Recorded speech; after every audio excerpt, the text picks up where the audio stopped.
আজি মই ক্লাছ 8 ছাত্ৰ ছাত্ৰীৰ কাৰণে নতুন এটা ভিডিঅ' এটা লৈ আহিলো, যিটো ভিডিঅ'টো তোমালোকক পঢ়োৱা হ'ব যে কয়লা আৰু পেট্ৰলিয়াম। কয়লা আৰু পেট্ৰলিয়াম অধ্যায় নম্বৰ 5 এইটো ভিডিঅ' তোমালোকক পঢ়োৱা হ'ব।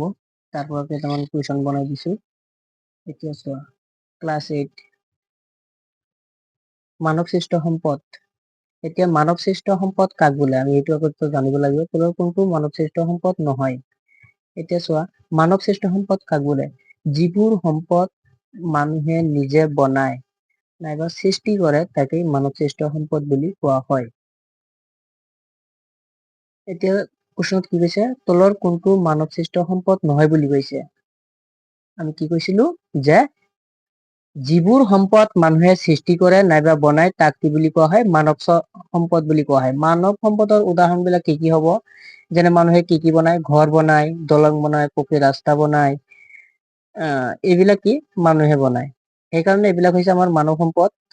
এতিয়া নহয় বুলি কৈছে যে তেনেহলে অপশ্যন এত আছে কি? বায়ু, বিত আছে ঘৰ, চিত আছে দলং, ডিত আছে পকী ঘৰ। এতিয়া চোৱা, মই কি পকী ৰাস্তা। এতিয়া আমি কি কৈছো? যিবোৰ সম্পদ মানুহে সৃষ্টি কৰে নাইবা বনায় তাক কি বুলি কোৱা হয়? মানৱ সম্পদ বুলি কোৱা হয়। এতিয়া তেনেহলে ঘৰটো আমাৰ মানৱ সম্পদ, মানুহে বনায়। দলংটো আমাৰ মানৱ সম্পদ, মানুহে বনায়। পকী ৰাস্তা এইটো মানুহে বনায়, মানৱ সম্পদ বুলি কোৱা হয়। এতিয়া নহয় বুলি কৈছে মানৱ সম্পদ, তেনেহলে আমাৰ শুদ্ধ উত্তৰটো কোনটো হ'ব? অপশ্যন এত দিয়া আছে বায়ু, বিত দিয়া আছে ঘৰ, চিত দিয়া আছে দলং, ডিত দিয়া আছে পকী ৰাস্তা। এতিয়া আমাৰ শুদ্ধ উত্তৰটো কোনটো হ'ব? মানৱ সম্পদ নহয় বুলি কৈছে, তেনেহলে আমাৰ অপশ্যন এ হ'ব আমাৰ শুদ্ধ উত্তৰ। বায়ু হৈছে মানৱ সম্পদ নহয়, এইটো প্ৰকৃতিৰ সম্পদ। এতিয়া 2 নম্বৰ প্ৰশ্নত চোৱা, তলৰ কোনটো প্ৰাকৃতিক সম্পদ? এতিয়া প্ৰাকৃতিক সম্পদ কাক বোলে?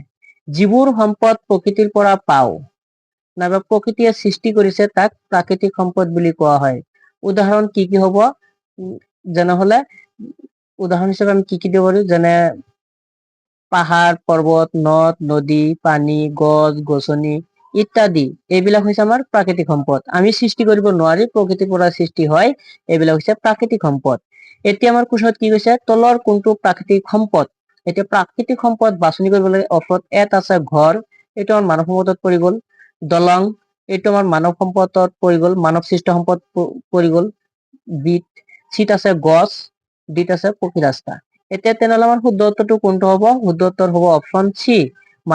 গছটো হৈছে আমাৰ প্ৰাকৃতিক সম্পদ, কাৰণ গছ মানুহে সৃষ্টি কৰিব নোৱাৰে, প্ৰকৃতিৰ পৰাই সৃষ্টি হয়। সেইকাৰণে গছ হৈছে আমাৰ প্ৰাকৃতিক সম্পদ। 3 নম্বৰ কুৱেশ্যন চোৱা, তলৰ কোনটো অনিঃশ্বাসীয় প্ৰাকৃতিক সম্পদ? এতিয়া অনিঃশ্বাসীয় যিবোৰ সম্পদ আমি ব্যৱহাৰ কৰাৰ পিছত কেতিয়াও শেষ নহয়, কি নহয়? শেষ নহয়, তেতিয়া তাক অনিঃশ্বাসীয় প্ৰাকৃতিক সম্পদ বুলি কোৱা হয়। ব্যৱহাৰ কৰাৰ পিছত আমি যুগ যুগ ধৰি ব্যৱহাৰ কৰিব পাৰিম, শেষ নহব, তেতিয়া তাক অনিঃশ্বাসীয় প্ৰাকৃতিক সম্পদ বুলি কোৱা হয়। এতিয়া চোৱা, বায়ু, বায়ু, মণিক, প্ৰাকৃতিক গেছ, অৰণ্য। এতিয়া চোৱা, মণিক আমি এবাৰ ব্যৱহাৰ কৰাৰ পিছত বা কেইবাৰমান ব্যৱহাৰ কৰাৰ পিছত এইটো শেষ হোৱাৰ সম্ভাৱনা আছে। প্ৰাকৃতিক গেছ, এইটো আমাৰ ব্যৱহাৰ কৰাৰ পিছত বেছি পৰিমাণে অতিৰিক্ত পৰিমাণে ব্যৱহাৰ কৰিলে এইটো শেষ হ'ব পাৰে। অৰণ্য, আজিকালি তোমালোকে দেখাইছা মানুহে গছ গছনি কাটি তহিলং কৰি আছে, ঘৰ বনাই আছে, সেইটো আমাৰ শেষ হ'ব পাৰে। তেতিয়াহ'লে অনিঃশ্বাসীয় প্ৰাকৃতিক সম্পদ বুলি ক'লে শুদ্ধ উত্তৰটো কোনটো হ'ব? অপশ্যন এত আছে বায়ু, বিত আছে মণিক, চিত আছে প্ৰাকৃতিক গেছ, ডিত আছে অৰণ্য। তেতিয়াহ'লে আমাৰ শুদ্ধ উত্তৰটো কোনটো হ'ব? 3 নম্বৰ শুদ্ধ উত্তৰ হ'ব অপশ্যন এ, বায়ু। বায়ু আমি যুগ যুগ ধৰি ব্যৱহাৰ কৰি আছো আৰু ব্যৱহাৰ কৰি থাকিম। যিমান দিনলৈকে পৃথিৱী থাকিব সিমান দিনলৈকে আমি বায়ু ব্যৱহাৰ কৰিব পাৰিম। সেইকাৰণে বায়ুক অনিঃশ্বাসীয় প্ৰাকৃতিক সম্পদ বুলি কোৱা হয়। 4 নম্বৰ কুৱেশ্যন চোৱা, তলৰ কোনটো অনিঃশ্বাসীয় প্ৰাকৃতিক সম্পদ নহয়? এতিয়া অনিঃশ্বাসীয় প্ৰাকৃতিক সম্পদ নহয়, তেনেহলে বেলেগ এটা সম্পদ আছে, সেইবিলাক সম্পদ আমি ব্যৱহাৰ কৰাৰ পিছতো কি হ'ব পাৰে? শেষ হৈ যাব পাৰে। তাক কি? যিবোৰ সম্পদ আমি ব্যৱহাৰ কৰাৰ পিছত এবাৰ নাইবা 2বাৰ ব্যৱহাৰ কৰাৰ পিছত শেষ হৈ যায়, তাক অনিঃশ্বাসীয় প্ৰাকৃতিক সম্পদ বুলি নকয়, তাক কি বুলি কয়? সম্পদ বুলি কয়। কিন্তু সেইটো আমাৰ শুদ্ধ উত্তৰ কোনটো হ'ব? অপশ্যন এত আছে বায়ু, বায়ু আমাৰ কি? অনিঃশ্বাসীয় প্ৰাকৃতিক সম্পদ। এইটো আমি যুগ যুগ ধৰি ব্যৱহাৰ কৰিব পাৰিম। সূৰ্যৰ ৰশ্মি, যিমান দিনলৈকে পৃথিৱী থাকিব সিমান দিনলৈকে আমি সূৰ্যৰ ৰশ্মি ব্যৱহাৰ কৰি থাকিব পাৰিম। সেইকাৰণে কি? ই হৈছে অনিঃশ্বাসীয় প্ৰাকৃতিক সম্পদ। পানী, পৃথিৱীত যিমান দিনলৈকে থাকিব সিমান দিনলৈকে পানী থাকিব, সেইকাৰণে পানী হৈছে অনিশ্চয়ীয় প্ৰাকৃতিক সম্পদ। তেতিয়া নহয় বুলি কৈছে অনিশ্চয়ীয় প্ৰাকৃতিক সম্পদ বুলি নহয় বুলি কৈছে, তেনেহ'লে আমাৰ শুদ্ধ উত্তৰটো কোনটো হ'ব? শুদ্ধ উত্তৰটো অপশ্যন ডি। ডি কিয় দিছো? মণিক আমি এবাৰ নাইবা দুইবাৰ ব্যৱহাৰ কৰাৰ পিছত মণিক আমাৰ শেষ হৈ যাব পাৰে, সেইকাৰণে ই হৈছে এটা সম্পদ, কিন্তু অনিশ্চয়ীয় সম্পদৰ অন্তৰ্ভুক্ত নহয়।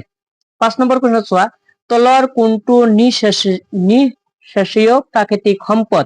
এতিয়া নিঃশেষীয় প্ৰাকৃতিক সম্পদ বুলি কোৱা হয় যিবোৰ সম্পদ আমি ব্যৱহাৰ কৰাৰ পিছত শেষ হৈ যায়। যিবোৰ সম্পদ ব্যৱহাৰ কৰাৰ পিছত শেষ হৈ যায়, কেতিয়াবা পৃথিৱীত শেষ হৈ যাব পাৰে, তেতিয়া তাক কি বুলি কোৱা হয়?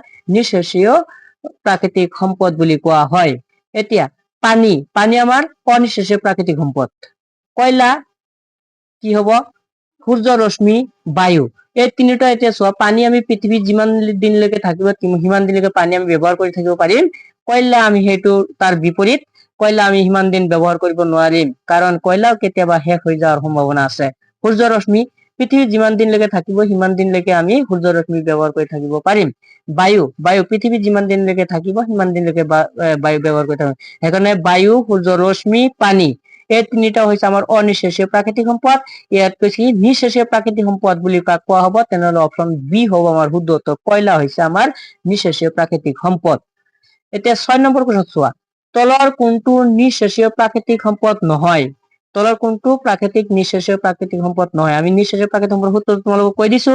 কি আকৌ কৈ দিছো, যে যিবোৰ সম্পদ আমি ব্যৱহাৰ কৰাৰ পিছত এবাৰ নাইবা দুইবাৰ ব্যৱহাৰ কৰাৰ পিছত শেষ হৈ যোৱাৰ সম্ভাৱনা থাকে, তাকে কি? নিঃশেষীয় প্ৰাকৃতিক সম্পদ বুলি কোৱা হয়। এতিয়া অপশ্যনটো চোৱা, নহয় বুলি কৈছে কিন্তু দেই, নেগেটিভ। এ নম্বৰত আছে অৰণ্য, বি নম্বৰ আছে কয়লা, চি সূৰ্য ৰশ্মি, ডি নম্বৰ আছে কি? মণিক। তেতিয়াহ'লে আমাৰ শুদ্ধ উত্তৰটো কোনটো হ'ব ইয়াত?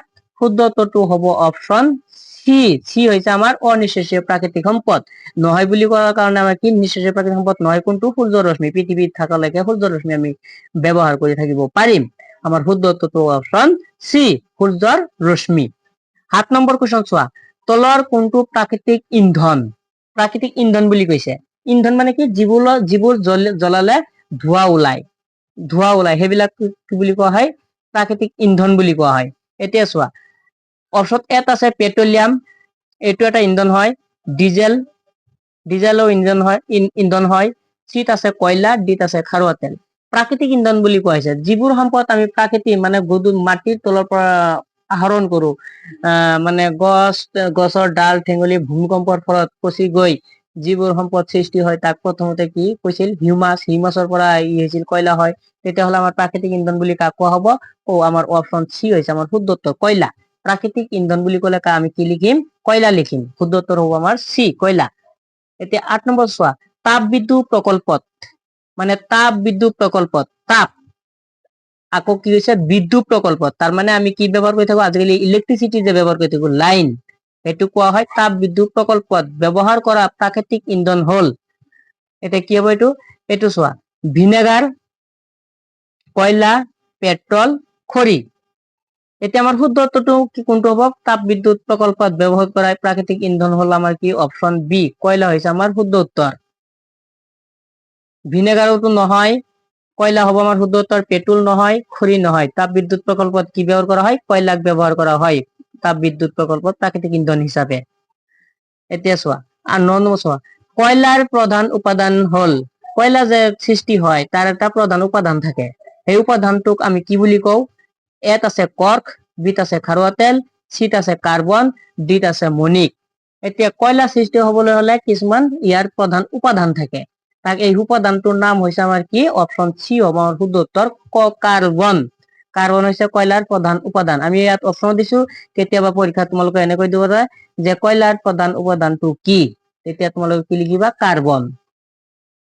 10 নম্বৰ কুৱেশ্যন চোৱা, তলৰ কোনটো জীৱাশ্ম ইন্ধন? জীৱাশ্ম ইন্ধন মানে কি? জীৱ জন্তু, গছৰ ঠাল ঠেঙুলি, মানে ভূমিকম্পৰ ফলত পুত গৈ যিবিলাক ইন্ধন সৃষ্টি হয়, তাকে জীৱাশ্ম ইন্ধন বুলি কোৱা হয়। জীৱৰ পৰাই, মানে জীৱৰ হাড় হুৰ গেলি পচি যায়, এই তাক কি বুলি কোৱা হয়? জীৱাশ্ম ইন্ধন বুলি কোৱা হয়। এতিয়া চোৱা, খাৰুৱা তেল, পেট্ৰলিয়াম, মণিক আৰু কয়লা। এতিয়া আমাৰ কি হ'ব ইয়াৰ শুদ্ধ উত্তৰটো? শুদ্ধ উত্তৰটো অপশ্যন ডি হৈছে আমাৰ শুদ্ধ উত্তৰ, কয়লা। কয়লা হ'ব আমাৰ কি? কি জীৱাশ্ম ইন্ধন। এতিয়া তোমালোকে ক্লাছ 8 ছাত্ৰ ছাত্ৰীসকলে কুৱেশ্যনটো বুজি পাইছা। মই যিকেইটা কুৱেশ্যন দিছো সেইকেইটা কুৱেশ্যন তোমালোকে নিজৰ বহীত ভালকে উঠাই ল'বা। আৰু মোৰ চেনেলটোত তোমালোকৰ মানে কুৱেশ্যন বিলাক মই আলোচনা কৰোঁতে কেনেকুৱা লাগে অলপ কমেন্টত জনাই দিবা আৰু মোৰ চেনেলটো ছাবস্ক্ৰাইব কৰি দিবা। Thank U.